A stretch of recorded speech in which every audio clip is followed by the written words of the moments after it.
আসসালামু আলাইকুম। মনোহরা ড্রয়িং চ্যানেলে তোমাদের স্বাগতম। আজ আমরা একটি টিয়া পাখি অঙ্কন করব। সাইন পেনের সাহায্যে আস্তে আস্তে আমরা টিয়া পাখিটি অঙ্কন করে নেব। প্রথমে উপরের দিক থেকে আস্তে আস্তে নিচের দিকে নামব। এরপর টিয়া পাখির ঠোঁট এঁকে নেব এবং ঠোঁটের নিচ থেকে একটু বড় করে গোল করে নেব। এরপর টিয়া পাখির পা এবং লেজ এবং পাখনা এঁকে নেব।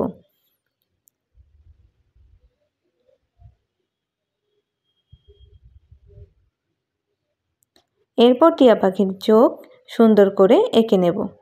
এরপর একটি ডাল এঁকে নেব, যাতে পাখিটি একটি ডালের উপর বসে আছে এমন দেখতে বোঝায়। আমরা সবাই জানি যে টিয়া পাখির গায়ের রং হয় সবুজ এবং ঠোঁটটি হয় লাল। তাই আমরা প্রথমে টিয়া পাখির গায়ের রং সবুজ রং করে নেব। টিয়া পাখি অঙ্কনটি তোমাদের কাছে কেমন লাগছে অবশ্যই কমেন্ট করে আমাদেরকে জানাও।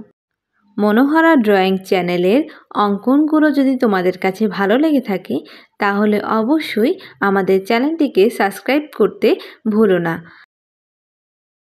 তো এরপর আমরা টিয়া পাখির গলার রং লাল রংটি করে ফেলব। গাছের গুঁড়ির রং হয় খয়েরি, তাই আমরা গাছের গুঁড়িতে খয়েরি রং করে নেব।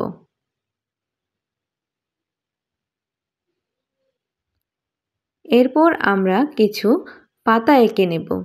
আমরা সাইন পেনের মাধ্যমে কিছু ছোট ছোট পাতা এঁকে নেব। তো এই তো আমাদের হয়ে গেল টিয়া পাখি অঙ্কন। টিয়া পাখি অঙ্কনটি তোমাদের কাছে কার কেমন লেগেছে অবশ্যই কমেন্টে জানিও কিন্তু। আল্লাহ হাফেজ।